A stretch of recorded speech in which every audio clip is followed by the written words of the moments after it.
en temps réel. Et Grégory Volokhine avec nous pour commenter comme chaque jour l'actualité des marchés américains, des marchés aussi qui sont un petit peu refroidis par les derniers propos de Donald Trump depuis hier sur le front commercial. Grégory Volokhine, le président de Mescard Financial Services, donc avec nous en duplex depuis New York. Grégory, le retour de Donald Trump en tant que tarifman, qu'est-ce qu'on peut en dire avec la logique politique évidemment qui anime avant tout Donald Trump? Que retenir des dernières heures et des derniers propos du président américain? Je dirais que ce qu'il faut en dire, c'est qu'une fois de plus, Trump a prouvé à tout le monde qu'il était imprévisible.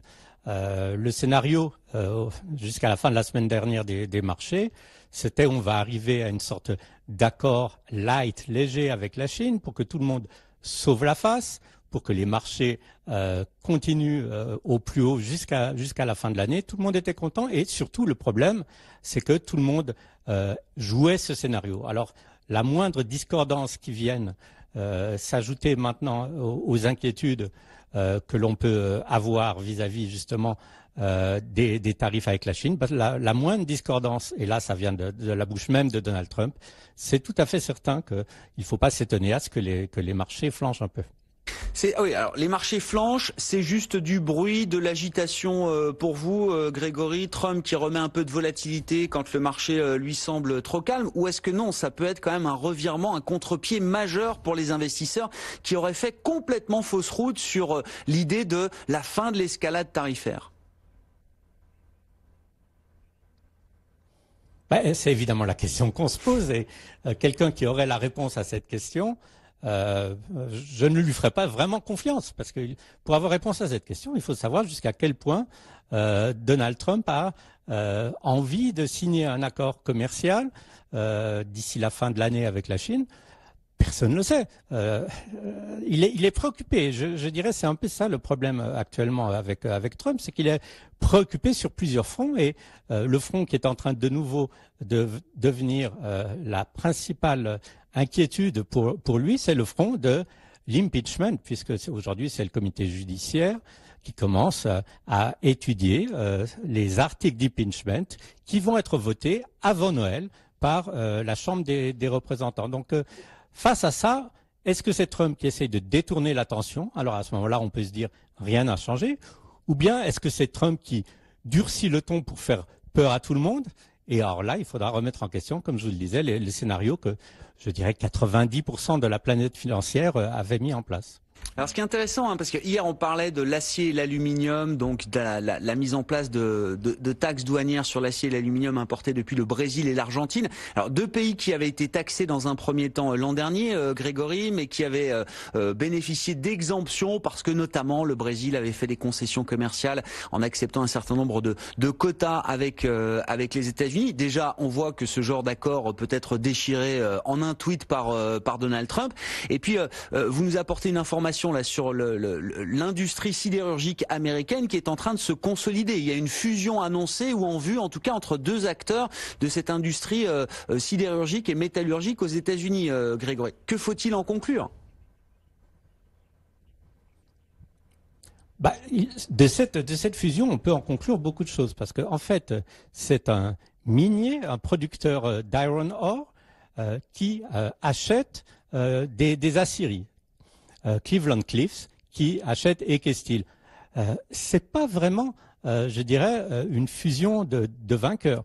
C'est une fusion de deux compagnies qui sont au centre de la métallurgie aux États-Unis et qui vont très mal. Et on peut se dire que ça, c'est peut-être un peu le témoignage que cette politique où Donald Trump, dans un secteur très particulier, a utilisé les tarifs pour essayer de favoriser son industrie domestique, qui est l'industrie de l'acier, de voir cette fusion, c'est, je dirais, un constat d'échec de la politique à ce niveau-là de Donald Trump. Alors, je ne sais même pas si c'est une nouvelle qui va le faire sourciller, mais ça amène à se poser beaucoup de questions parce que évidemment, il base son électorat sur quoi?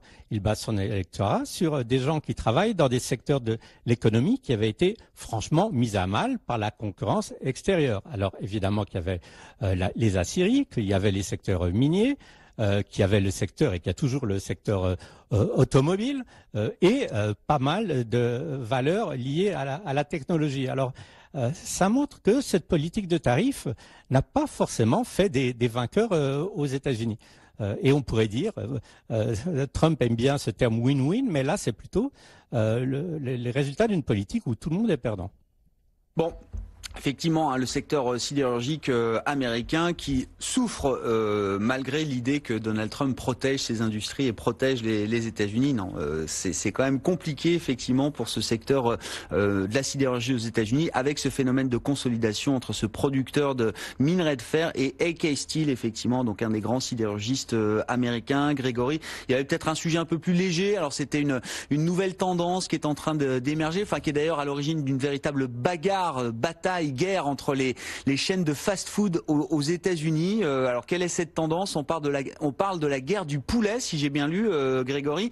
Quelles sont les armes des uns et des autres, des différentes chaînes de fast-food là dans cette guerre du poulet? Oui, alors il faut se dire que c'est peut-être un changement de mœurs. On passe du hamburger au poulet.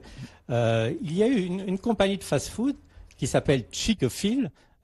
Chick, c'est chicken, hein, évidemment en anglais. Donc pratiquement le seul mets qu'elle propose, c'est un sandwich au poulet. Donc vous avez un petit pain dans lequel vous avez un filet de poulet frit avec évidemment de la mayonnaise, des cornichons et de la salade, enfin de la nourriture extrêmement saine. Mais le succès était tellement grand de ce sandwich à Chick-fil que toutes les chaînes de fast-food se mettent vraiment à proposer des nouveaux sandwichs au poulet pour attirer leurs clients. Et là aujourd'hui c'est McDonald's. Alors, je ne sais pas si on mange beaucoup de sandwichs au poulet frit à Paris. Qu'est-ce que ça veut dire? Mais d'une certaine façon, c'est assez curieux parce que dans l'esprit de l'Américain, le poulet est plus sain que le bœuf. Sauf que malheureusement, si on regarde un tout petit peu dans les détails, ces pauvres poulets qui sont élevés en batterie, qui sont bourrés d'hormones et d'antibiotiques, c'est pas vraiment certain que ça soit vraiment une nourriture qui soit plus bio que le pur hamburger de bœuf. Donc c'est peut-être une nouvelle tendance. Toutes les chaînes s'y mettent, mais c'est pas vraiment un signe. Non pas de santé pour l'industrie, qui se porte très bien au niveau du fast-food, mais peut-être de la santé de l'Américain moyen, qui ne va pas en s'améliorant. Et alors, ça n'a aucun rapport, mais il faut quand même noter que l'espérance de vie des Américains ces dernières années est en baisse. Et ça, c'est peut-être un phénomène extrêmement intéressant à commenter une autre fois. Non, effectivement, ça c'est une vraie tendance de fond. Il y a sans doute plein de raisons qui peuvent expliquer cette baisse de l'espérance de vie aux États-Unis, qui n'est pas nouvelle. Hein. Effectivement, ça fait déjà quelques années, mais c'est quand même, un phénomène majeur pour la première économie du monde, rappelons-le aujourd'hui. Merci beaucoup, Grégory, pour vos commentaires quotidiens depuis New York, en duplex. Grégory Volokin, le président de Mescart Financial Services, avec nous cet après-midi dans Intégral Bourse. Je vous redonne les grandes tendances de marché. On va revenir sur la